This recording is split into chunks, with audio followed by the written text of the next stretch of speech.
light blonde hair swayed across her shoulders. "None of this. You were actually fun tonight, and I refuse to let you change just because we're heading home." I laid my head on the headrest and tilted my face toward the window. My auburn hair hung in shining strands around my face, and my blue eyes were so bright they seemed to glow, even though my wolf wasn't surging forward. My olive complexion helped with that illusion. My reflection mocked me. Outwardly, I looked confident, but I struggled to be comfortable around anyone outside my pack, especially humans. You laced my rum and coke with wolfsbane, so yeah, I wasn't completely myself. Oh, don't worry, Jewel. She rolled her light brown eyes. You weren't the life of the party, but at least you smiled from time to time, and you weren't hiding in the corner of the bar behind the holiday tree. Much. A laugh escaped, surprising me. I rolled my head toward Heather and said, "Yeah, okay.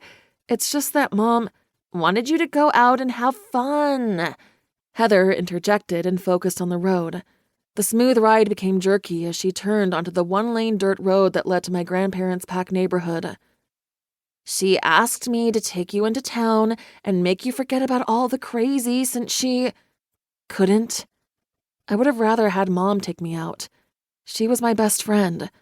Well, ever since Dad had passed.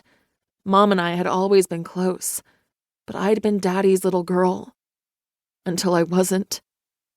Pain stabbed my heart, and I felt wrong for having laughed just a few minutes ago. Hey, she can't help that her insane ex lives close enough that if she ventures too far, he'll find out she's here. She shook her head and wrinkled her nose. That sounds horribly soap opera-ish when I say it out loud. I hadn't heard the full story about Mom and her almost chosen mate from a neighboring pack, but I knew it hadn't ended well. Apparently, she'd met Dad the morning before she and her ex had been meant to complete their bond. One look at Dad, and her world had tilted. Or so she'd said. I didn't know all the details, but the ex had said that if she didn't follow through on her promise to him, she'd better never show her face around this pack again. The neighborhood of 2-story log cabins appeared, and the hairs on my arms rose. All the lights were off, which wasn't a big deal, but it was an adjustment after being in Gatlinburg with the holiday decorations lighting up downtown. Also, the 2 households at the beginning of the neighborhood were full of night owls. At this time of night, their lights were usually still on, even though wolf shifters didn't need light to see in the dark. We used them to help us blend in with humans. Mom? I linked again. Something was off. Maybe I should have linked with her throughout the night.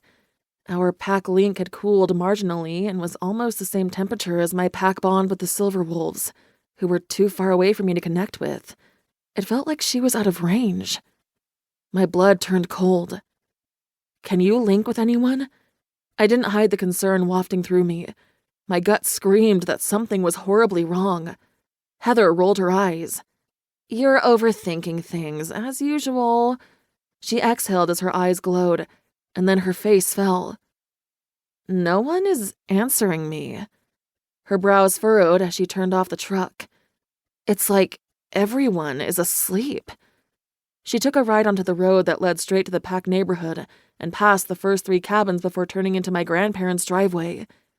Papa's pack consisted of about 200 individuals living in a neighborhood with 60 homes.